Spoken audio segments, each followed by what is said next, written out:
दोस्तों क्या आपको पता है कि आप बॉल पेन से लिखी हुई चीज को भी इजीली इरेज कर सकते हैं। और क्या आप जानते हैं कि स्टेपलर के नीचे ये सीक्रेट प्लेस क्यों होती है। प्लस क्या आपने कभी सोचा है कि एल्यूमिनियम फॉइल में खाना गर्म क्यों रहता है और सर्दियों में हमारी एड़ियां क्यों फट जाती है। वेल आज की इस वीडियो में मैं आपको ऐसे धमाकेदार फैक्ट्स बताऊंगा जो आपको और भी ज्यादा स्मार्ट बना देंगे। तो शुरू करते हैं अपना काउंटडाउन। दोस्तों आप सबने अक्सर नोट किया होगा कि बाज लोगों की सोते वक्त मुंह से राल टपकना शुरू हो जाती है। ये एक चिपचिपा सा लिक्विड होता है और बाज दफा इसके निशान मुंह पर भी रह जाते हैं। वेल हमारे मुंह से निकलने वाला ये लिक्विड असल में सलाइवा यानी हमारा लुआब होता है। वैसे तो ये हर वक्त ही हमारे मुंह के अंदर रहता है, लेकिन जब हमें कोई एलर्जी, इन्फेक्शन या टॉन्सिल्स वगैरह की शिकायत होती है तो हमारे मुंह में सलाइवा जरूरत से ज्यादा मिकदार में बनना शुरू हो जाता है। और जब ये ज्यादा होता है तो सोते वक्त भी मुंह से बाहर निकलना शुरू कर देता है। वेल सलाइवा के निकलने का कोई नुकसान तो नहीं होता, लेकिन फिर भी बंदे को इरिटेशन जरूर होती है। इसके अलावा अगर इंसान बहुत ज्यादा थकावट का शिकार हो और सुकून की नींद सो रहा हो तब भी मुंह से राल बहना शुरू हो जाती है। इसकी रीजन ये होती है कि इंसान इतनी गहरी नींद में चला जाता है कि इसके मुंह के मसल्स भी रेस्ट में आ जाते हैं और लुआब को रोकते ही नहीं है, जिससे वो मुंह से बाहर आना शुरू हो जाता है। दोस्तों हम में से ज्यादातर लोग खाने को रैप करने के लिए एल्यूमिनियम फॉइल का इस्तेमाल करते हैं। खासतौर पर अगर बच्चों को लंच देने की बात आए तो इन्हें भी फूड एल्यूमिनियम फॉइल में रैप करके दिया जाता है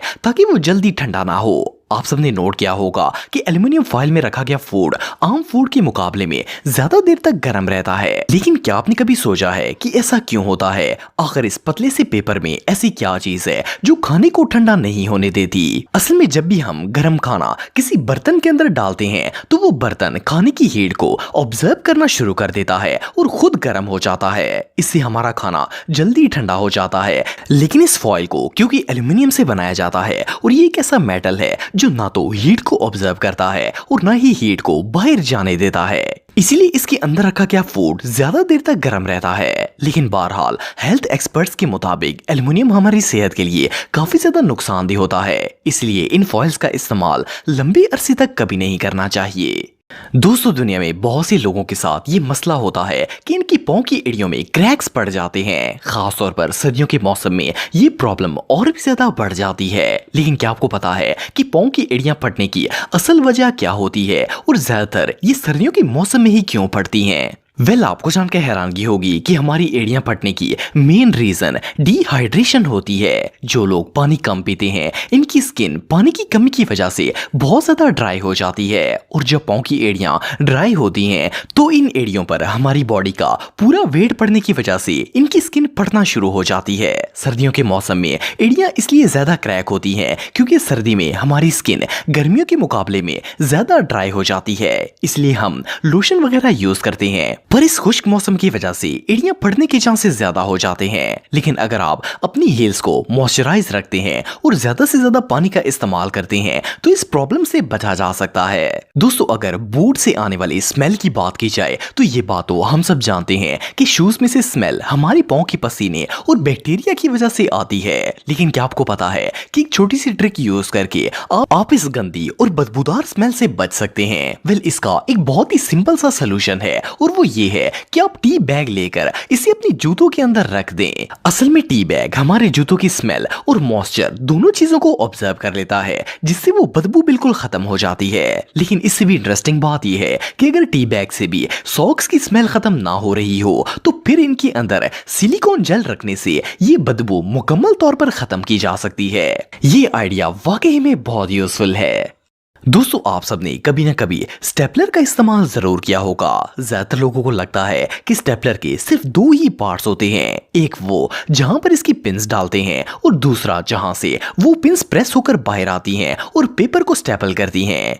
लेकिन क्या आपको पता है कि इन दोनों कंपोनेंट्स के अलावा स्टेपलर के अंदर एक सीक्रेट पार्ट भी मौजूद होता है? हम में से मोस्टली लोग इस पर ध्यान नहीं देते, लेकिन अगर आप स्टेपलर को उल्टा करके इसके नीचे मौजूद लिड को उतारेंगे तो आपको पता चलेगा कि इसके अंदर बाकायदा स्पेस मौजूद होती है। असल में ये जगह स्टेपलर की एक्स्ट्रा पिन्स रखने के लिए बनाई जाती है ताकि अगर काम के दौरान पिन्स खत्म हो जाएं तो इन्हें ढूंढना ना पड़े और इस जगह से निकालकर इन्हें इजीली यूज किया जा सके। वेल स्टेपलर का ये हिडन फीचर वाकई में बहुत यूजफुल है। दोस्तों इस बात में कोई शक नहीं है कि आंखें हमारे जिस्म का बहुत ही अहम हिस्सा होती हैं। अगर ये ना हो तो इंसान की जिंदगी बेरंग हो जाती है। हर इंसान की ये आदत होती है कि वो 1 मिनट में कई दफा अपनी आंखों को ब्लिंक करता है। ये एक लाशौरी अमल होता है और इस पर इंसान का कोई इख्तियार नहीं है। लेकिन फिर भी क्या आपने कभी सोचा है कि हम बार बार अपनी आंखों को ब्लिंक क्यों करते हैं? वेल इसके पीछे एक खास रीजन होती है। असल में हमारी आंखों को प्रॉपरली ऑपरेट करने के लिए ऑक्सीजन की जरूरत होती है और इन्हें ऑक्सीजन इसी वक्त मिलती है जब हम आंखों को बंद करके दोबारा खोलते हैं। आई ब्लिंक करने का एक और फायदा ये भी होता है कि इससे हमारी आंखों की नमी भी बरकरार रहती है। अगर आंखों में हल्का सा भी गीलापन ना हो तो हमारी आंखें बिल्कुल खुश्क हो जाएगी और इनमें जलन होना स्टार्ट हो जाएगी।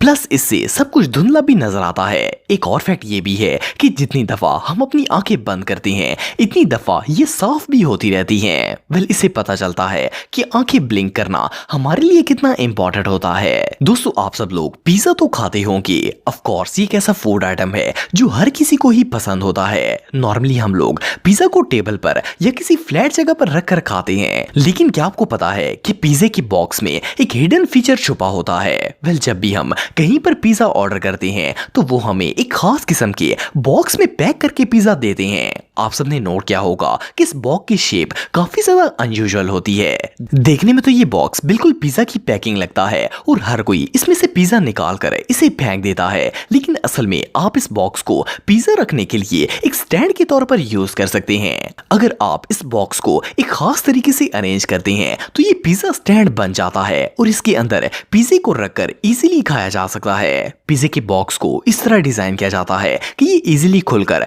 अरेंज किया जा सके और ये एक टेबल स्टैंड बन सके।